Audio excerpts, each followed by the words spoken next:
दोस्तों शुरू करने से पहले डिस्क्लेमर कि वीडियो सिर्फ और सिर्फ एजुकेशनल पर्पस के लिए है, इन्वेस्टमेंट एडवाइस नहीं है। तो वीडियो को देखकर आप सीख सकते हो और इन्फॉर्मेशन को ले सकते हो। शुरू करते हैं आज के बाजार के साथ में। देखिए आज के दिन गिरावट के साथ में क्लोजिंग है। निफ्टी ने 155 पॉइंट्स यानी 0.60% की गिरावट के साथ में क्लोज किया। देखिए हाई कितनी है, 950 की हाई है। लो की बात करें 711 का लो है, 722 के आसपास की क्लोजिंग है। यानी काफी वीकनेस के साथ में निफ्टी ने क्लोजिंग दी है। निफ्टी बैंक भी आज नीचे था। मिड कैप ने भी आधे % की गिरावट दिखाई। स्मॉल कैप को भी देख सकते हैं, आधे % के साथ में नीचे था। कंपनीज के स्टॉक को देखें तो मैक्सिमम जो कंपनीज है उसके स्टॉक्स नीचे हैं। सेक्टर की बात करें तो यहाँ पे आप देखोगे तो हर कुछ लाल निशान में आके बंद हो चुका है, सरकारी बैंक्स को छोड़कर। तो हाई चांसेस है इन्वेस्टर्स के पोर्टफोलियो भी आज नीचे ही जाके बंद हुए होंगे। तो क्या रीजन है इसके पीछे का, उसको चेक करते हैं। निफ्टी के टेक्निकल्स के ऊपर बात करते हैं। साथ में कुछ और भी न्यूज़ है जो मैं आपको यहाँ पे देने वाला हूँ, जो कि आपके लिए जानना काफ़ी इंपॉर्टेंट है। देखिए जो पहली खबर है वो 10 बजे के आसपास आती है और उसके अंदर आप सिंपली नोट कर सकते हैं कि यूएस और इंडिया के बीच में 10 साल का डिफेंस अग्रीमेंट साइन हो चुका है। इसको लेकर डिफेंस इंडेक्स ने काफ़ी अच्छा परफॉर्म किया, तकरीबन 1% के साथ में ऊपर जाके क्लोज किया। निफ्टी जहाँ पे नीचे था, मिड कैप स्मॉल कैप सब कुछ नीचे था, लेकिन निफ्टी डिफेंस ने अच्छा परफॉर्म किया। अब देखिए डिफेंस में काफ़ी सारी कंपनीज है, स्टॉक्स हैं। कुछ कंपनीज के स्टॉक्स में रिवर्सल आ चुका है, कुछ कंपनीज के स्टॉक्स में रिवर्सल आना बाकी है। तो कैसे आप चेक कर सकते हैं कि कहाँ पे पैसा बनेगा? सिंपल सा फंडा है, टेक्निकल फंडामेंटल्स दोनों का जोड़ आपको पता होना चाहिए। फंडामेंटल्स में अपन काउंट करेंगे ऑर्डर बुक, क्वार्टर 2 के रिजल्ट। टेक्निकल्स में अपन देखेंगे रिवर्सल्स। तो दोनों चीज़ें अगर जहाँ पे बैठ जाती हैं, ऑर्डर बुक अच्छी है, उसके बाद में स्टॉक ऊपर गया रिवर्स करके, या रिजल्ट अच्छे हैं उसके बाद में स्टॉक गया ऊपर रिवर्स करके, तो वहाँ पे पैसा बनेगा। एग्जाम्पल मचडॉक, उसके रिजल्ट कैसे थे? न्यूट्रल थे। स्टॉक में नेक्स्ट डे रिएक्शन कुछ था नहीं, प्लस माइनस का कुछ खास, तो रिजल्ट हम बोल सकते हैं ओके ओके थे, या रिजल्ट अच्छे नहीं थे। एक और कंपनी है अभी हम डिस्कस करने वाले हैं, वहाँ पे रिजल्ट अच्छे हैं। एमटार के ऊपर भी बात करेंगे, वहाँ पे ऑर्डर बुक अच्छी है। तो ये दोनों चीज़ें अगर मिल जाती है, टेक्निकल फंडामेंटल मिल जाते हैं, रिएक्शंस आते हैं रिवर्सल्स के साथ में, तो फिर वहाँ पे पैसा बनता है। ये सब चीज़ें आपको देखनी पड़ेगी। अगर आप ये सब चीज़ें नहीं देख सकते तो सिंपल सा फंडा है, इंडेक्स खरीद लो। इंडेक्स के अंदर पैसा, इंडेक्स जैसा बनेगा, जैसे इंडेक्स परफॉर्म करेगा उसके हिसाब से पैसे बनेंगे। ऑप्शंस होते हैं, म्यूचुअल फंड होता है, ईटीएफ होता है। एग्जाम्पल लेके चलते हैं इसका, जिसमें Motilal Oswal Nifty India defence index fund है। और इसके अंदर आप देख सकते हैं कि यहाँ पे डिफेंस इंडेक्स ने एक रेसिस्टेंस लिया था, उसी के आसपास अभी सपोर्ट लिया है। रेसिस्टेंस 12 रुपीज़ के आसपास है, एनएवी के हिसाब से बोल रहा हूँ, ठीक है। तो सिंगल डिजिट का गेन इसमें है। कम पैसे बनेंगे लेकिन रिस्क कम होगा। लेकिन ज़्यादा पैसे बनाने हैं, ज़्यादा रिस्क लेना है, तो स्टॉक्स के ऊपर आपको जाना होगा, और स्टॉक्स फिर आपको देखने पड़ेंगे टेक्निकल और फंडामेंटल्स के मिश्रण के साथ में। अभी आगे चल के अपन बातचीत वहाँ पे करने वाले हैं। अगली खबर आती है 10:53 पर। देखिए ये एक इनसाइडर ट्रेडिंग का हमको लगा कि ऐसा हो सकता है। ऐसा डेटा मैंने आपको दिया था जिसके अंदर काफ़ी जो यूज़र्स हैं ट्विटर के, या फिर हम बोल सकते हैं काफ़ी जो इन्वेस्टर्स हैं, ट्रेडर्स हैं, उनको लगा कि हाँ यहाँ पे कुछ ना कुछ पक रहा है। डेटा मैंने आपको बताया था, ऑफिशियल न्यूज़ नहीं थी। अभी आप देख सकते हैं वापस से ऐसा कुछ देखने को मिल रहा है। एक न्यूज़ आती है 10:53 के आसपास, और उसके अंदर सीबी चीफ डिस्कस कर रहे हैं moving from 4 expiry dates to 2, यानी 4 एक्सपायरी डेट जो होती है मंथ के अंदर, हो सकता है वो 2 हो। अभी कोई आउटकम नहीं निकला, अभी जस्ट डिस्कशन है। तो ये डिस्कशन कभी सोचने का डिस्कशन है, कभी करने का डिस्कशन है। जब भी कोई न्यूज़ आती है इस तरह से तो स्टॉक्स रिएक्ट करते हैं काफ़ी हैविली। और जो भी इंसाइडर होते हैं, जिसको नॉलेज होती है इसकी, चाहे वो टीवी चैनल्स हो, चाहे वो सीबी के एम्प्लॉयज़ हो, वो अपनी पोजीशंस पहले से ही बना लेते हैं, और उसके बाद में स्टॉक के अंदर काफ़ी उठापटक होती है। आप देख सकते हैं यूरोजोन का सीपीआई इन्फ्लेशन ये एस्टिमेट के हिसाब से है। वापिस से चलते हैं सीबी का ये जो डिस्कशन है उसके ऊपर। यहाँ पे मैंने आपको कुछ डेटा दिया था इनसाइडर ट्रेडिंग का, जिसके अंदर अपन ने बीएससी के स्टॉक के मूवमेंट्स को चेक किया था कि किस डेट पर स्टॉक ने अभी हाई लगाया था। उसके बाद से स्टॉक नहीं चल रहा है क्योंकि कोई न्यूज़ नहीं आ रही है। फिर जब भी कोई न्यूज़ आती है तो स्टॉक गिरता है, एकदम से रिकवरी देता है, तो उसके अंदर ट्रेडिंग हो जाती है। अब जैसे यहाँ पे आप देखोगे ना, तो कुछ एलिगेशंस लगे हैं, काफ़ी सारे लगे। मैं तो ये कहूँगा कि पिछले कुछ सालों की बात करें तो, जिसमें फॉर्मर चेयरपर्सन, सीबी के जो चेयरपर्सन है उनके ऊपर भी आरोप लगे हैं, एम्प्लॉयज़ के ऊपर भी आरोप लगे हैं, लेकिन वो चीज़ प्रूव नहीं हो पाई। ऑब्वियस है, कैसे प्रूव होगी? गेम ही उनके हाथ में है, पावर उनके हाथ में है, ठीक है। अगर मैं आपको बताऊं तो करप्शन चार्जेस लगे हैं सीबी एम्प्लॉयज़ के ऊपर 2012 में। उसके बाद अगर आप ये देखोगे सीबी चीफ के ऊपर भी गंभीर आरोप लगे थे।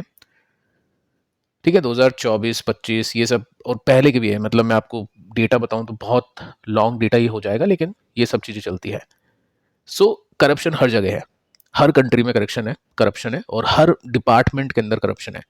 सो यहाँ से डील करने का सिंपल सा तरीका है रिस्क मैनेजमेंट, क्योंकि रिस्क लेना नहीं है कंपनी में इतना ज़्यादा, मैनेजेबल रिस्क लेते हैं, एक कंपनी में सारे पैसे नहीं लगाते हैं, रिस्क एंड रिवॉर्ड देखते हैं कि किस कंपनी का नेचर कैसा है, क्या रिस्क है क्या रिवॉर्ड है, उसके हिसाब से काम करते हैं।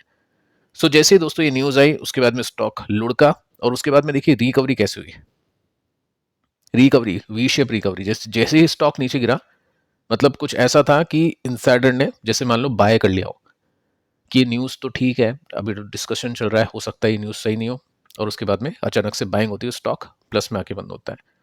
सो ये सब चीज़ें जस्ट एक नॉलेज के लिए मैं आपको इन्फॉर्मेशन दे रहा हूँ, ऐसा कुछ नहीं है कि बीएसए में खरीदना बेचना है, जस्ट मैं आपको बता रहा हूँ कि मार्केट के अंदर क्या चलता है, ताकि जो नए इन्वेस्टर्स हैं वो अपने रिस्क मैनेजमेंट के ऊपर ज़्यादा ध्यान दे। अब देखिए दोस्तों, निफ्टी पे आते हैं अपन और निफ्टी की सिचुएशन को देखते हैं। सिचुएशन वही है, रेसिस्टेंस टू सपोर्ट के बीच में निफ्टी अभी परफॉर्म करा है। ये हमने देखा निफ्टी का रेसिस्टेंस जो कि अभी के समय सपोर्ट बन चुका है। इस कैंडल को देखिए, यहाँ से निफ्टी ने तेजी पकड़ी, उसके बाद में ये रेसिस्टेंस तक पहुंचा, वापस से निफ्टी अपने सपोर्ट पे है, देखते हैं रेसिस्टेंस तक पहुंचता है अगले हफ्ते या फिर नहीं। सो क्लियर सिग्नल अभी नहीं है कि निफ्टी कहाँ पे जाने की तैयारी कर रहा है। अगर निफ्टी ने यहाँ से ब्रेकडाउन दिया तो डाउनसाइड की एक्सपेक्टेशंस करेंगे हम कुछ इस तरह की, और अगर ठीक है रेसिस्टेंस पे पहुंच गया तो देखते हैं फिर वो ब्रेकआउट करेगा या नहीं करेगा, उसके हिसाब से अपन इसको देखेंगे। सो अब दोस्तों आते हैं स्टॉक्स के ऊपर। आज के दिन कुछ गजब के एक्शंस देखने को मिले हैं, कुछ गजब के नंबर्स देखने को मिले हैं, उसके ऊपर बातचीत करते हैं। सोना चांदी के ऊपर भी डिस्कशन होने वाला है क्योंकि वहां पे भी कुछ इंटरेस्टिंग मूव्स हो सकता है दिखे।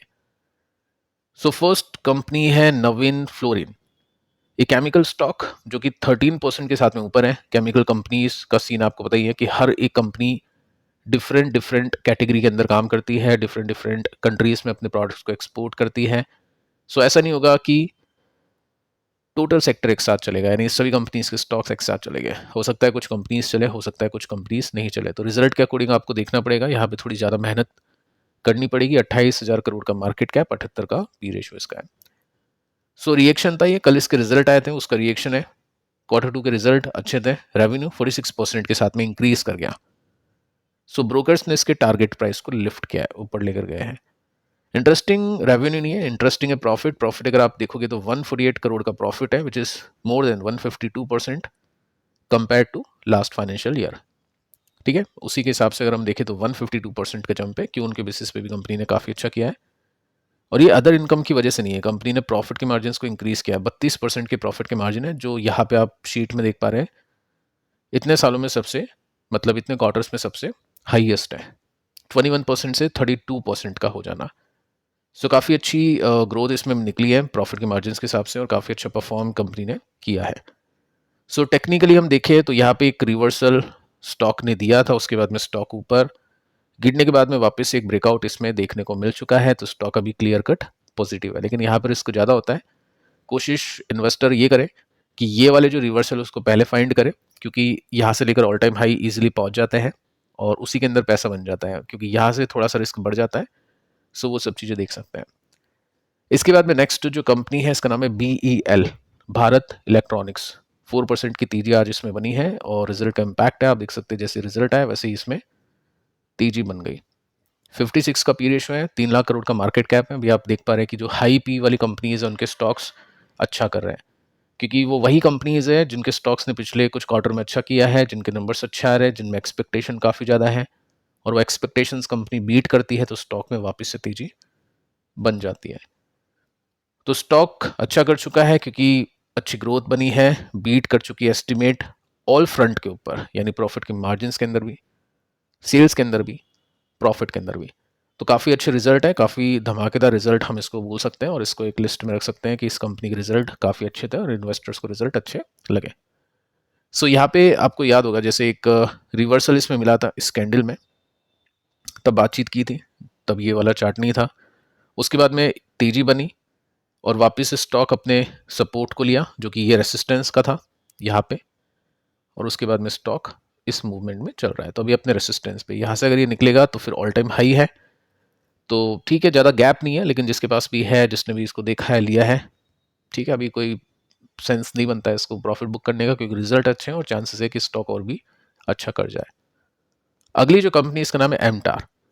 3% की तेजी आज के दिन भी बनी है, स्टॉक रुकने का नाम नहीं ले रहा है। 131 का पी रेशियो इसमें हो चुका है। वही नेटवेब वाली सिचुएशन है, आज के दिन भी आपने नेटवेब के अंदर देखा होगा, जैसे एक दिन आपने देखा 4% ऊपर, एक दिन 4% नीचे, आज के दिन प्लस माइनस दोनों, क्योंकि कल उसके रिजल्ट आएगा। इन्वेस्टर्स अभी कंफ्यूज है, जिसको खरीदना है वो खरीद चुका है, जिसको बेचना है वो बेच चुका है। नेटवेब के अंदर क्या है, पी रेशियो बहुत ऊपर है, ऑर्डर बुक बहुत कमाल की है, एक बड़ी कंपनी के साथ में टाई अप हुआ है। सेम सिचुएशन यहाँ पे है, पी रेशियो बहुत ज़्यादा है, ऑर्डर बुक अच्छी है, अभी कुछ ऑर्डर्स मिले हैं, अडानी के साथ में टाई अप हुआ है। सो इसमें भी देखते हैं रिजल्ट कैसे आते हैं। 5 तारीख को इसके रिजल्ट आने वाले हैं, उससे पहले धमाकेदार बाइंग इसमें चल रही है, हो सकता है कमेंट्री अच्छी सुनने को मिले। स्टॉक अभी अपने पहले रेसिस्टेंस पे आ चुका है, जहां से स्टॉक को पहले भी एक गिरावट का सामना करना पड़ चुका है। अगर ये पार होता है तो अपने सेकंड रेसिस्टेंस की तरफ बढ़ने की कोशिश करेगा, लेकिन अच्छी बात यही है कि वेट एंड वॉच करे 5 नवंबर का, क्योंकि अगर कुछ उल्टा पुल्टा हो गया तो फिर गिरावट भी बड़ी होती है इस कंपनी में। सो चेक करते हैं कैसे रिजल्ट इसमें आते हैं। बाकी किसी ने यहाँ पे रिवर्सल पे देखा है तो बेचने का पॉइंट है नहीं, क्योंकि देख सकते हैं 5 तारीख तक क्या होता है। एक दिन में तो ऐसे नहीं कि स्टॉक 40-50% गिर जाएगा। अब देखिए दोस्तों, गोल्ड एंड सिल्वर के ऊपर आते हैं। गोल्ड आज के दिन जो ETF है वो आधे % के साथ में तेज था, सिल्वर 1.5% के साथ में तेज है, ठीक है। अब गोल्ड एंड सिल्वर, कल आपने अगर वीडियो को देखा होगा तो पोवेल की कमेंट्री मैंने आपको बताई थी, which is not good. Powell ने कहा है कि बस हो गया, जितना होना था रेट कट हो गया इस साल का, अब हम नहीं करने वाले हैं। प्रीवियस एक्सपेक्टेशन कुछ ऐसी थी कि दिसंबर में रेट कट हो सकता है। सो मैंने आपको कहा था कि हो सकता है कल सोना और चांदी अच्छा कर जाए। बहुत अच्छा तो नहीं किया, लेकिन चलो ठीक है, यहाँ पे हमने प्लस देखा। सो पोवेल की कमेंट्री अगर कंटिन्यूसली नेगेटिव आती है और सही में रेट कट नहीं होता है दिसंबर के अंदर, क्योंकि ये चेंज भी कर सकते हैं अपनी कमेंट्री को, डेटा के हिसाब से कमेंट्री चेंज कर सकते हैं, लेकिन अगर ऐसा ही हुआ, रेट कट नहीं हुआ, तो सोना चांदी बढ़ सकता है। क्योंकि जब भी फेड की तरफ से अच्छी कमेंट्री आती है स्टॉक मार्केट के लिए, सोना चांदी के लिए नेगेटिव होता है। जब भी कमेंट्री स्टॉक मार्केट के अगेंस्ट होगी तो सोना चांदी के लिए पॉजिटिव होता है। सो हम क्या कर सकते हैं, हम जस्ट अज्यूम करने से तो कुछ होगा नहीं, टेक्निकली हमको देखना पड़ेगा कि स्ट्रक्चर कैसा है, क्या कुछ इंपॉर्टेंट रिवर्सल देखने को मिलेगा क्या। क्योंकि जब जैसे ये सोना है, मैं आपको लिख के बता देता हूँ, देखिए जब सोना गिरा था यहाँ से तो हमने बातचीत की थी कि प्रॉपर इसमें रिवर्सल मिलना चाहिए, जितना गिरना है उसको गिरने दो। आप देख सकते हैं 1 2 3 4 5 दिन कंटिन्यूसली स्टॉक, यानी जो इसका ETF है वो गिरा है, ठीक है। जितना गिरना है उसको गिरने दो, हो सकता है वो यही तक रह जाता, हो सकता है यहाँ तक गिरता।